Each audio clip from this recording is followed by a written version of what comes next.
ગામડામાં વિકાસ ન થયાનો ખુદ એમએલએ સ્વીકાર કર્યો। માણાવદરના એમએલએ અરવિંદ લાડાણીએ સ્વીકાર કર્યો કે શહેરનો વિકાસ ગમતો નથી। ગામડાના વિકાસ માટે હું ગામડામાં રહું છું, શહેરમાં અમને ગમતું નથી।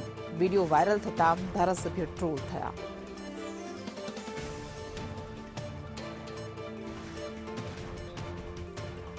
તો અરવિંદ લાડાણી પોતે ગામડાના વખાણ કરી રહ્યા હતા, પરંતુ એમણે આવું કહેતા કહેતા ગામડામાં વિકાસ નથી થયો એવું સ્વીકાર કરી લીધું। તેઓ કહે છે કે શહેરમાં વિકાસ અમને ગમતો નથી અને એટલા માટે હું ગામડામાં રહું છું। આમ કહીને તેમણે એ સ્વીકારી લીધું કે ગામડામાં વિકાસ થયો નથી। પોતાના આ શબ્દો માટે આ વિડીયો વાયરલ થતા ધારાસભ્ય અરવિંદ લાડાણી, કે જેઓ માણાવદરના ધારાસભ્ય છે, તેઓ ટ્રોલ થઈ રહ્યા છે।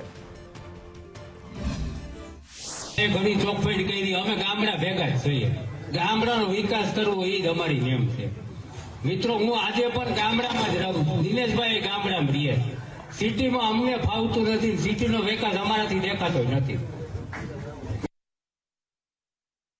ઘણી ચોખવટ કરી, અમે ગામડા ભેગા જ છીએ। ગામડાનો વિકાસ કરવો એ જ અમારી નેમ છે। મિત્રો, હું આજે પણ ગામડામાં જ રહું છું। દિનેશભાઈ ગામડામાં રહીએ, સિટીમાં અમને ફાવતું નથી, સિટીનો વિકાસ અમારાથી દેખાતો નથી।